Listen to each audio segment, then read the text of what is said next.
les Tofu, c'est Zera et aujourd'hui on se retrouve pour parler d'un autre univers avec l'anime Hajime.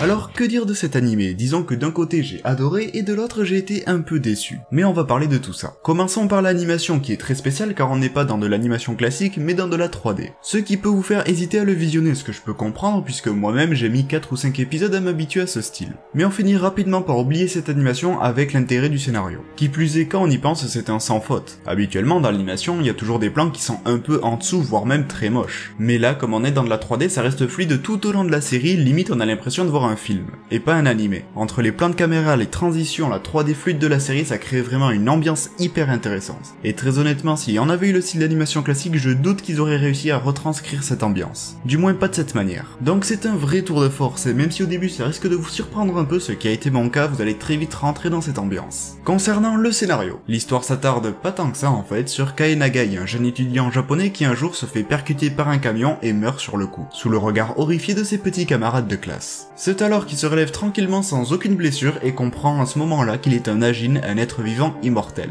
Cependant, les Ajin étant considérés comme des monstres par les humains, le gouvernement ordonnera la traque du jeune Kae Nagai qui se retrouvera seul face à l'humanité. Le démarrage de cet animé est juste incroyable, je crois clairement que c'est le meilleur démarrage d'animé que j'ai vu. L'action commence en Afrique avec la découverte du tout premier Ajin par l'humanité et c'est une vraie zone de guerre. Tu ressens la terreur dans le regard de tous les humains. Même les enfants essayent de le tuer, c'est très étrange de voir ça et ça pose les bases de ce que va être la série. Globalement, ça va traiter de la discrimination des humains envers les Ajin, qui, parce qu'ils sont différents, sont considérés comme des monstres. Ce qui est d'autant plus intéressant quand tu vois au fil du développement que les Ajin sont clairement les plus humains d'entre eux. C'est une série très psychologique qui va avoir des enjeux et des propos assez durs. Par exemple, petit spoil, bon c'est le début de la série et ça ne sert pas à l'intrigue, il y a toute une séquence avec les proches de Kae Nagai qui se font interroger par la police pour savoir où il est allé, qui sont ses amis, etc. Il y a plusieurs réactions assez différentes, mais celle qui m'a le plus marqué, c'est celle de sa mère. Habituellement, dans les animés et même dans les œuvres en général, les parents et plus particulièrement la mère, c'est le symbole de la bienveillance, de l'amour, le côté positif du héros. Bon, quand ils sont plus âgés, ça peut être leur compagne ou leur enfant, mais quand ils sont jeunes, c'est généralement la mère qui fait ce lien. Et quand le gouvernement l'interrogera sur son fils et qu'on entend sa réaction, c'est juste horrible de dire ça de son enfant. Même les membres du gouvernement sont surpris par sa réaction alors que c'est leur job d'arrêter les Ajin. Et c'est d'autant plus surprenant quand tu vois au fil de la série que la relation entre le héros et sa mère est très fusionnelle. Du moins, avant que ce soit un Ajin.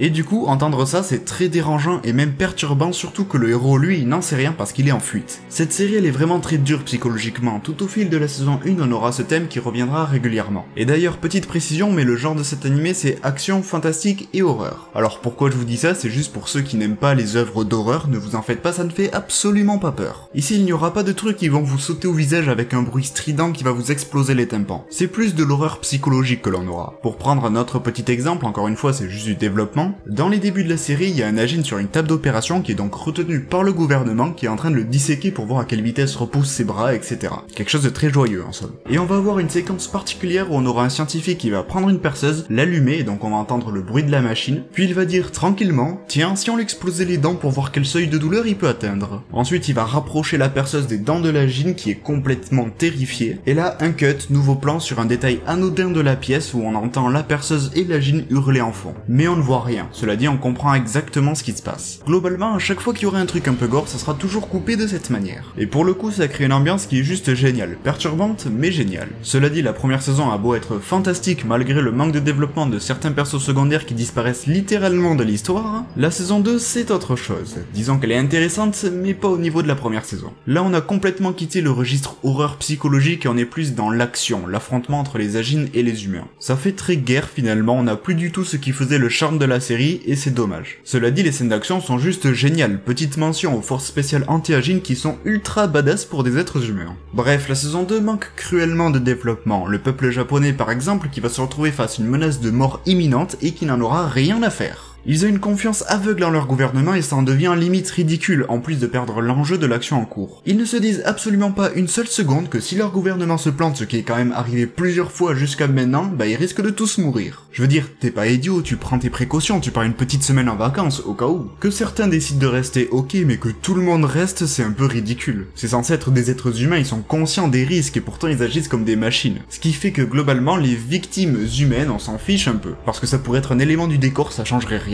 Puis la révélation de fin sur les motivations du méchant, plus décevant tu meurs, hein. Clairement tu peux pas faire quoi. Je veux dire, limite ça rend les actions des humains compréhensibles, pour vous dire. Alors à part s'ils se servent de ça pour la future saison 3, mais bon j'en doute un peu quand même, hein, parce que visiblement personne n'est au courant, donc à voir. Puis même il y a tout un enjeu dans la série lié à la tête des Agin, même le méchant va faire écho à ça à plusieurs reprises, mais quand tu vois ce qui se passe à la fin, bah tu te dis... quoi ça sert? C'est clairement une sorte de tension qu'ils essayent d'installer dans la série durant la saison 1 et la saison 2, et au final, y a aucune raison d'avoir cette tension, donc c'est nul. Tous les enjeux qu'on établit avant qui sont intéressants, voire certains qui sont pas énormes, mais bon, ça tient la route, y a tout qui se casse la gueule sur la fin, sur la dernière partie, et ça c'est vraiment dommage. Sinon, côté musique, il n'y a pas grand chose de particulier, ça ne m'a pas marqué plus que ça, même si l'image colle bien à la musique, c'est pas non plus des thèmes qui vont vous transcender. Ça va juste bien accompagner l'action, quoi. Tout simplement. Bref, je vous conseille quand même de regarder Agin, notamment pour sa première saison qui est très très bonne. Avec une saison 2 qui est un peu en dessous, certes, mais si vous avez aimé la première saison, je pense que vous pouvez vous laisser porter par le scénario de la saison 2. Mais vous attendez clairement pas à quelque chose de grandiose. Enfin, à part pour l'action éventuellement, mais le reste... pas trop, quoi. Du coup, pour ceux qui l'ont vu, n'hésitez pas à débattre dans les commentaires, quant aux autres, foncez voir cet animé. Bref, je vous dis à très bientôt dans une prochaine vidéo, prenez soin de vous, bye.